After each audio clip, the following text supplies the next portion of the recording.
बिस्मिल्लाहिर्रहमानिर्रहीम। अस्सलाम वालेकुम नाज़रीन, रिपोर्ट टाइम के साथ मैं हूं आपका होस्ट तारिक इकबाल चौधरी। नाज़रीन, अभी हम इस प्रोग्राम में गुफ्तगू करेंगे एक लाइव इशू के बारे में। एक ऐसा इशू जैसा कि तालीम जो है वो हर शहरी का हक़ है। ये हक़ बेसिकली हर शहरी को जो आईन पाकिस्तान है उसने दिया है और इसका तहफ़्फ़ुज़ करना गवर्नमेंट की ज़िम्मेदारी है और इसको रेगुलेट करना हुकूमती अदारों की ज़िम्मेदारी है। हम आपको बताएंगे कि इस वक्त जो प्राइवेट मेडिकल कॉलेजेस हैं उन्होंने ये सारे जो रूल्स हैं वो उस वक्त रौंद डाले हैं। जो फ़ीसें हैं उनकी वो आसमान को छू रही हैं। ये प्राइवेट मेडिकल कॉलेजेस जो हैं इस वक्त बदमस्त हाथी का वो जो रूप है वो धार चुके हैं। आपको इसके बारे में थोड़ा सा वो तारीख़ बताते हैं, आपको पीछे लेके चलते हैं। जैसा कि सुप्रीम कोर्ट ऑफ पाकिस्तान ने इस बारे 2010 में उन्होंने नोटिस लिया था और उसके बाद फिर 2018 में सुप्रीम कोर्ट ने इस केस को दोबारा टेकअप किया और उस वक्त ये था कि 7% उन्होंने कहा था जी कि आप इसकी वो जो फ़ीसें हैं वो बढ़ा सकते हैं। और उस वक्त उन्होंने कहा, सुप्रीम कोर्ट ने कहा था कि 8.5 लाख से जो ज़ायद फ़ीसें वसूल करेंगे वो तलबा को वापस की जाएँ। लेकिन उसके बाद फिर ये है कि प्राइवेट कॉलेजेस ने अपनी मनमानी शुरू की है। सिंपल आपको बताएं तो इस वक्त जो प्राइवेट मेडिकल कॉलेजेस हैं, जो डेंटल कॉलेजेस हैं, उन्होंने इतनी ज़्यादा फ़ीसें बढ़ा दी हैं कि वालिदैन जो हैं वो परेशान हो गए हैं। और एक मेडिकल कॉलेज जो है इस वक्त तकरीबन एनुअल 28 से 30 लाख रुपया जो वो वसूल कर रहा है। हमारे साथ मौजूद हैं advocate supreme court Zulfiqar Ahmed Bhutta साहब। आपको थोड़ा सा तारुफ़ कराएं तो भुट्टा साहब बेसिकली इन्होंने सुप्रीम कोर्ट ऑफ पाकिस्तान में 2018 में भी रजू किया था और इस वक्त भी इन्होंने सुप्रीम कोर्ट से दोबारा रजू किया इस मामले में। भुट्टा साहब, थैंक यू वेरी मच। तो पहले तो आप ये बताइए कि ये जो अभी आपने सुप्रीम कोर्ट में एक पटिशन दाखिल की है जो मेडिकल कॉलेजेस में जो फ़ीसें हैं उसके ख़िलाफ़, ये बेसिकली है क्या और आपको इसकी ज़रूरत क्यों पेश आई? देखें, ऐसा हुआ कि 2017 में मैंने उस ज़माने में फ़ीस चल रही थी नॉर्मल कॉलेजेस की 5.5 लाख रुपए और कुछ 6-6.5 लाख से ऊपर नहीं थे, सिवाय एक आध कॉलेज के जो कराची के थे वो उनकी उस वक्त ज़्यादा थी। लेकिन एज़ अ होल पाकिस्तान में 5.5 लाख और 6.5 लाख का रशा था। मैंने उस ज़माने में जस्टिस साकिब निसार साहब चीफ जस्टिस थे, तो मैंने 2017 में एक कॉन्स्टिट्यूशन पटिशन दाखिल की और मेरा मौक़िफ़ ये था कि पाकिस्तान के हालात में जो यहाँ के लोग हैं, यंग लड़के हैं, इनके लिए हम इनको हमें फैसिलिटेट करना चाहिए और ये फ़ीसें बहुत ज़्यादा हैं, लिहाजा आप इनको 5.5 और 6.5 लाख से भी इसको कम करें। हुआ ये कि हस्ब मामूल जो एक तरीक़ेकार बन चुका है सुप्रीम कोर्ट ऑफ पाकिस्तान का कि नहीं, उस वक्त उन्होंने 8.5 लाख से उन्होंने ऑर्डर दिया था, जो ज़्यादा ले रहे हैं वो वापस नहीं, मैं जब से मैं आपको बात बता रहा हूँ वो है 2017 की। 2017 की बात? 2017 में मैंने जो पटिशन लगाई तो उस वक्त 5.5 और 6.5 का चल रहा था। मैंने जब 5.5 और 6.5 का जब चल रहा था तो मेरा मौक़िफ़ था कि आप इसको मज़ीद कम करें, 5 लाख से और 4.5 उस पर लाएँ। लेकिन हुआ ये कि हस्ब मामूल जो सुप्रीम कोर्ट में होता है कि किसी भी पब्लिक इंपॉर्टेंस की जो पटिशन 184(3) की आती है उस पर officially most of the time यही होता है कि उस पर ये बाज़ एतराज़ लगा दिए जाते हैं एक फॉर्मल से छपे छपाए कि जी पब्लिक इंपॉर्टेंस का मैटर नहीं है ये। इस पटिशन पे भी यही एतराज़ लगा कि जी पब्लिक इंपॉर्टेंस का नहीं है 184(3) में, और उन्होंने उसको वापस कर दिया था रिटर्न। जब वापस कर दिया तो उसका एक प्रोसीजर ये होता है कि उसमें सीएम अपील फ़ाइल की जाती है जो कि चैम्बर में लगती है किसी एक जज के। जब मैंने इसमें सीएम अपील फ़ाइल की और मैंने मौका अख्तियार किया कि जनाब इससे ज़्यादा इंपॉर्टेंट और क्या बात हो सकती है पब्लिक इंपॉर्टेंस के लिए, तो वो चीफ जस्टिस साकिब निसार साहब के चैम्बर में लगी। मुझे याद है कि साकिब निसार साहब ने कहा कि भुट्टा साहब आप क्या लेके आगे पटिशन, ये कहाँ से पब्लिक इंपॉर्टेंस का मैटर, उन्होंने अहमियत नहीं दी आपको। तो मैंने उनको इस बात का मैंने कहा कि सर ये लोग जो हैं ये लोगों के लिए, लोगों के 2-2, 3-3 बच्चे हैं, चलें लोग पहले वाले बच्चे को तो अपना सोना और कोई चीज़ बेच के एडमिशन दे देंगे, बाकियों का क्या बनेगा। खैर उन्होंने भी कहा नहीं, ये पब्लिक इंपॉर्टेंस का ये जो इस पर जो ऑब्जेक्शन लगा ये इसको मैं करता हूँ, कंटिन्यू करूँगा और यह है कि आपकी पटिशन डिसमिस कर दी। हैरान कुन बात यह है कि तकरीबन 10 से 15 दिन ही गालबन गुजरे थे, तो एक 2010 का कोई मैटर था, उनको बुला के उन्होंने उसी के अंदर एक सो मोटो ऑर्डर पास किया। उसमें ये मेंशन किया गया इसी अंदाज में कि जी पब्लिक इंपॉर्टेंस का मैटर है तो इसको ये 2010 में मैटर ये 2000 उसको उठाया और वो हाँ पुराने मैटर ले लिया था, पुराने मैटर को उठाया। हाँ। अच्छा हुआ ये कि अब मुझे इस बात का दुख भी था कि जो एक मैटर मैं लेके आया हूँ, एक डेड चीज़ थी जिसको मैं लेके आया हूँ, आपने मेरे को कह दिया कि डिसमिस, और आपने 15 दिन के बाद आपने दोबारा उस पर एक्शन ले लिया किसी और मैटर में। तो मैं उस प्रोसीडिंग का हिस्सा नहीं बना।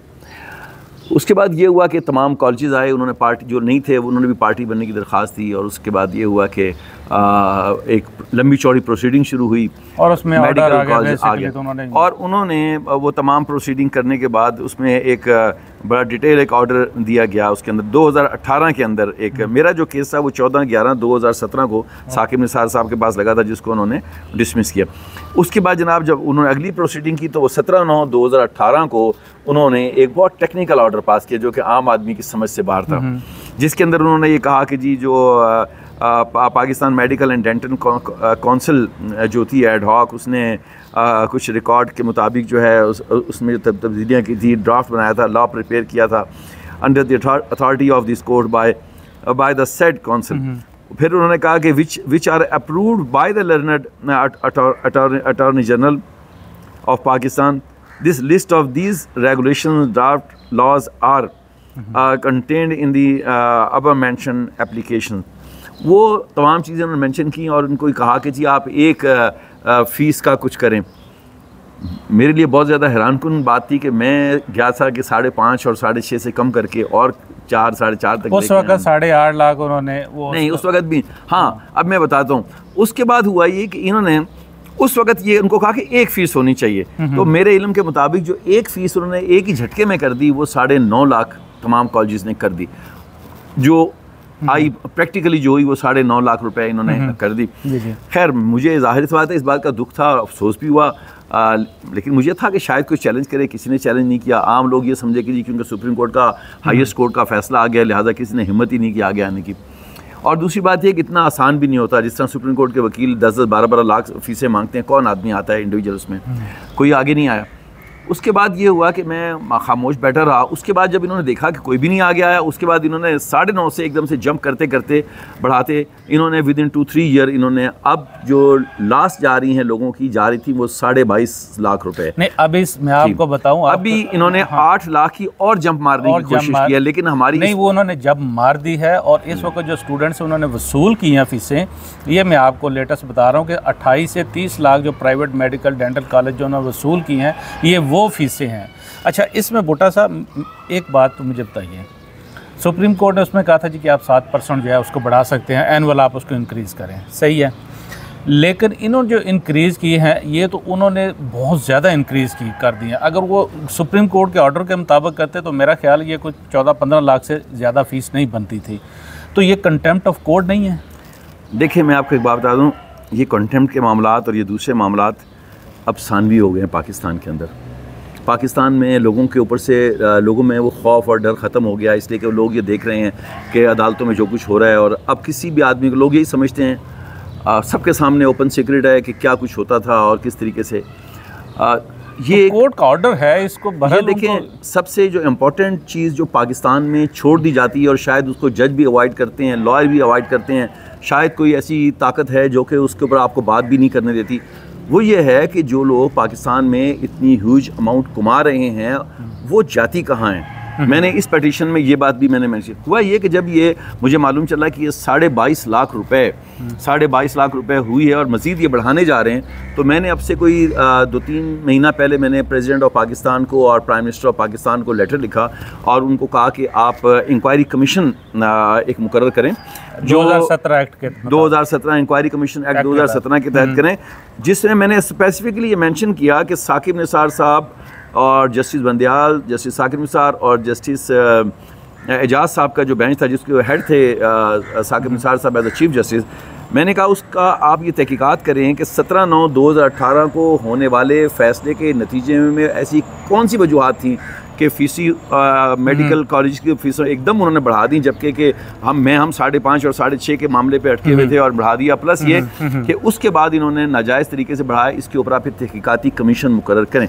अनफॉर्चुनेटली ये हुआ कि सदर पाकिस्तान और वज़ीर आज़म पाकिस्तान, जैसे हमारे दफ्तरों में होता है, प्रोसेस है, किसी बात को कोई अहमियत नहीं देता। भुट्टा साहब ये मैं आपको ये आगे बताते चलूँ कि मैंने जब उसका जवाब नहीं आया, अब जो मैंने petition supreme court of Pakistan में लगाई, उसके अंदर मैंने यही कहा है कि जनाब आप हुकूमत पाकिस्तान को आप ये डायरेक्शन दें कि वो एक कमीशन मुकर्रर करे, और कमीशन के अंदर इस बात को मद्देनज़र रखा जाए कि ये जो 17/9/2018 का सुप्रीम कोर्ट का फ़ैसला है, उसकी आड़ में किस तरीके से इन लोगों ने एकदम से फीसिस को इतना बढ़ा दिया कि जो लोगों के हाथ से, प्लस इस बात का भी मैंने उसमें मेंशन किया है कि आप ये पता चलाएं कि ये इन्होंने कुछ ऐसे मामलात भी किए हैं कि जो लोग बाहर से पढ़ के आते हैं उनके भी कुछ रास्ते, ताकि वो भी एक इन्होंने बैरियर लगा दिए हैं।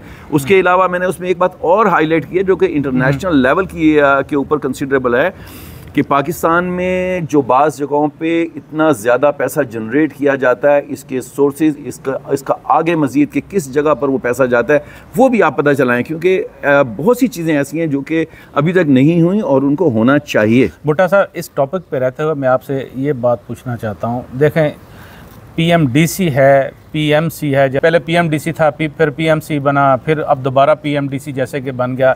अच्छा, इन दोनों के जो मुतल्लिका सेक्शन है, जो सेक्शन 20 है, उसका रूल 7-8 भी है, उसमें ये है कि ये मेडिकल कॉलेजेस जो हैं वो पहले तो ये है कि ये डिटरमिन करेंगे फ़ीसें, उनको बताएंगे, ये डिक्लेयर करेंगे, अपना पिछले सारे जो खाते हैं खोल के उनके सामने रखेंगे। ये जो रेगुलेटरी बॉडी है PMDC, ये भी कुछ नहीं कर रही, ये भी उसको नहीं देख रही। और क्यों नहीं ये उसको रोक रही PMDC? क्या PMDC के अंदर कुछ ऐसे लोग बैठे हुए हैं जो इनको सपोर्ट करते हैं मेडिकल कॉलेजेस को? देखें, बात यह है कि FIA भी, मेरे इल्म के मुताबिक FIA ने भी इसमें एक बहुत डिटेल इन्वेस्टिगेशन की हुई है, और गालिबन मेरे इल्म के मुताबिक ये भी है कुछ FIRs भी इसमें लॉन्च हो चुकी हुई हैं। और मेरे इल्म में अब ये बात भी आ रही है कि बाज़ ऐसे माँ बाप के जो बहुत मजबूर होते हैं अपने बच्चों के आगे, और उनके बच्चे जब वो देखते हैं कि हमारा बच्चा मायूस हो रहा है, तो मैंने यहाँ तक भी सुना है कि बाज़ कॉलेजेस उनसे डिमांड करते हैं कि आप हमारे कॉलेज को कुछ डोनेशन दें। लेकिन डोनेशन उन्होंने लिखा हुआ है PMDC, उन्होंने कहा जी कि आप जो है पेरेंट्स से डोनेशन नहीं मांग सकते, तो आपने जो फ़ीस लेनी है वो इतनी डिटरमिन, उन्होंने कहा जी कि बताएंगे, आप सारा डिटरमिन की है, और सुप्रीम कोर्ट का ऑर्डर मौजूद है कि आप जो सालाना बढ़ाएंगे वो 7%, उससे ज़्यादा इंक्रीज़ नहीं कर सकते। सूरत हाल देखें ना, ये बेसिकली सूरत हाल इस वक्त मुल्क में ये चल रही है। अच्छा, दूसरा, अब मुझे बताइए, क्या इस वक्त सुप्रीम कोर्ट से ये रिक्वेस्ट वालिदैन कर सकते हैं जी कि जो ऑर्डर है आपका उसको इम्प्लीमेंट करवाएं? देखिए जी, मैं तो आपको असल बात ये बताऊं कि मैं तो उस ऑर्डर से सेटिस्फाई नहीं हूं कि क्यों 15 लाख रुपए जमा कराएं, क्यों 15 लाख रुपए दें। मैं ये कहता हूं कि पाकिस्तान में आप एजुकेशन को इस काबिल बनाएं कि एक आम आदमी तो ये भी नहीं अफोर्ड कर सकता, कि मतलब एक दरमियाना दर्जे का आदमी जो है वो मीडियोकर जो है, कम से कम वो अपने बच्चों को पढ़ा सके।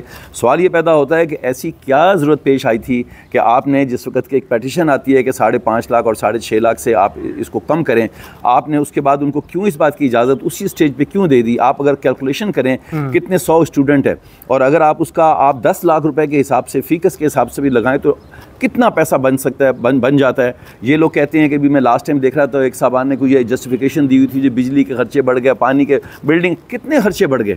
जो बिजली के खर्चे बढ़े हैं वो आप सिर्फ एक स्टूडेंट से पूरे कर लेते हैं, जो किराए पे हैं वो 10 स्टूडेंट से आप पूरे कर लेते हैं। अच्छा भुट्टा साहब, ये देखें, जब निगरान वो मिनिस्टर थे नदीम जान, उन्होंने भी इस बारे कुछ स्टेप उठाए थे। नदीम जान की बड़ी अच्छी बात मुझे मालूम, लेकिन वो जो लेटर था उन्होंने जो लिखे था वो साहब को फिर दबा दिया। PMDC जो रेगुलेटरी बॉडी है, बेसिकली लगता है कि इसके अंदर कोई ऐसे लोग बैठे हुए हैं, ये चीज़ें सारी वो इसको ओपन नहीं होने दे रहे। देखें, नदीम जान साहब के मुतालिक मुझे ये सुन के खुशी हुई कि वो बहुत ज़ाती दिलचस्पी लेके एज अ मिनिस्टर वो लगे हुए थे कि किसी तरीके से उसको बहुत ज़्यादा कम किया जाए। लेकिन अनफॉर्चुनेटली मैं आपको बताऊं कि पाकिस्तान के अंदर बहुत सी चीज़ें ऐसी हैं कि लोगों को नज़र नहीं आती अपेरेंटली, लेकिन जो पीछे आगे बिज़नेस चलाने वाले कोई और होते हैं, बैक साइड पे बिज़नेस चलाने वाले कोई और लोग होते हैं, और वो खुदा ना खासा जब ऐसी सिचुएशन होती है तो वो फेस पे आए बगैर एक्शन करते हैं। और देखें, जो मिनिस्टर की बात जो थी, मुतल्लिका मिनिस्टर एड़ी चोटी का जोर लगाता रहा कि इसको कम किया जाए, और उनकी नदीम साहब की बड़ी अच्छी रेपुटेशन है, वो नहीं करवा सके।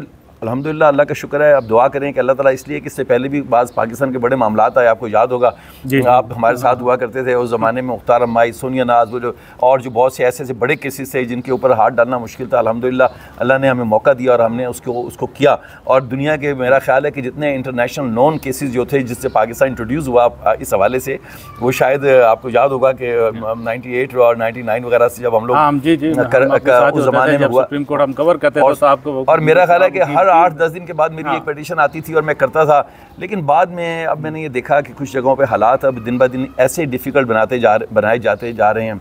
अच्छा, उसमें शायद इनका भी कसूर नहीं, लोगों ने भी इसको एक फैशन जब देखा कि जी कोई आदमी काम कर रहा है, उसका नाम आगे आ रहा है, तो उन्होंने वो भी काम शुरू कर दिए। भुट्टा साहब, और प्रैक्टिकली उन्होंने, भुट्टा साहब ये बताइए, टॉपिक से हम, वैसे तो हमें पता है भुट्टा साहब, जो पब्लिक इम्पोर्टेंस के जो केसेस होते हैं अक्सर सुप्रीम कोर्ट ऑफ पाकिस्तान में वो दाखिल कराते हैं, और अक्सर पे सुप्रीम कोर्ट ऑफ पाकिस्तान ने नोटिस भी लिया है और लीव भी कई लोगों को मिल चुका है।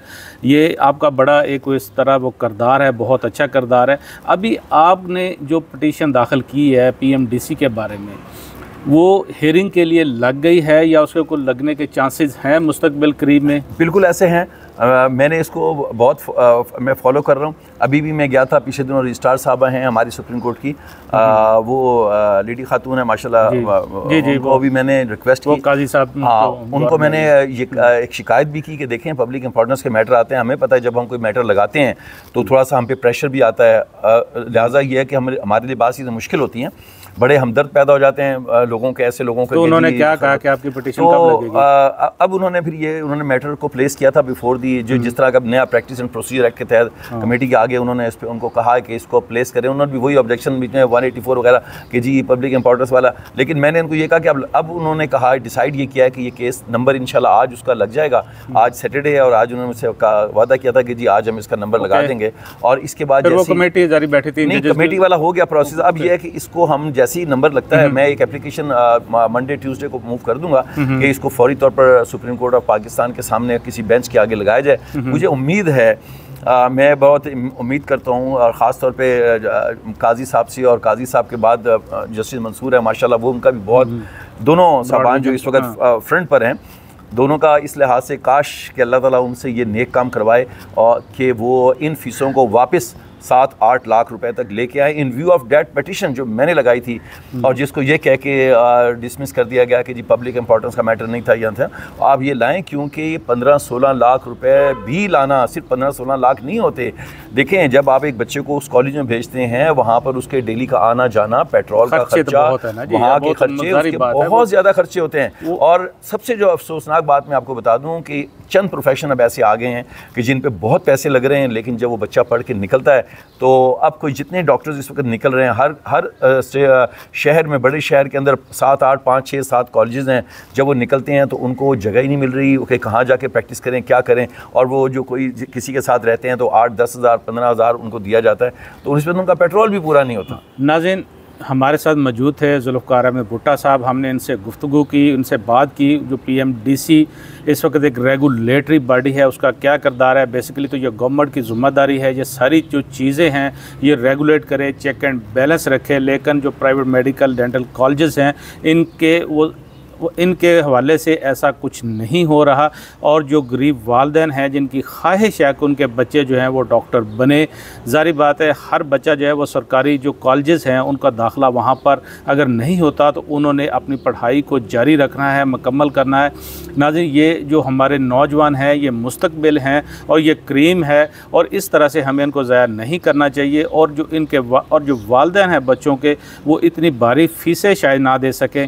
जैसा कि आपको बताया, ये 28 से 30 लाख इस वक्त जो मेडिकल कॉलेजेस ले रहे हैं ये सालाना फ़ीस है, और अगर 5 साल का हम इसमें कैलकुलेट करें तो ये तकरीबन को 1.5 करोड़ के करीब ये फ़ीस बन जाती है, जो गरीब वालिदैन के लिए देना मुश्किल है, जिन्होंने अपनी पाई इकट्ठी की हुई है। और जो ख़वातीन हैं, जो माएँ हैं, वो अपने जेवर बेचकर अपने बच्चों की जो तालीम जारी रखना चाह रहे हैं, तो शायद ये उससे भी मुमकिन ना हो सके।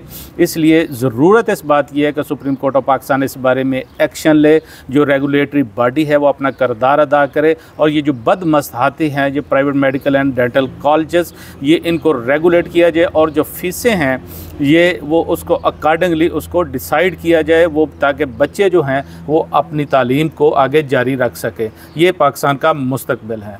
नाज़रीन, हम आपसे इजाज़त चाहते हैं। ज़ुल्फ़िकार अहमद भुट्टो साहब, आपका बहुत बहुत शुक्रिया, आपने हमें वक्त दिया और इस लाइव इशू पर हमसे गुफ्तगू की। अपना बहुत सारा ख्याल रखिएगा। अल्लाह हाफिज़।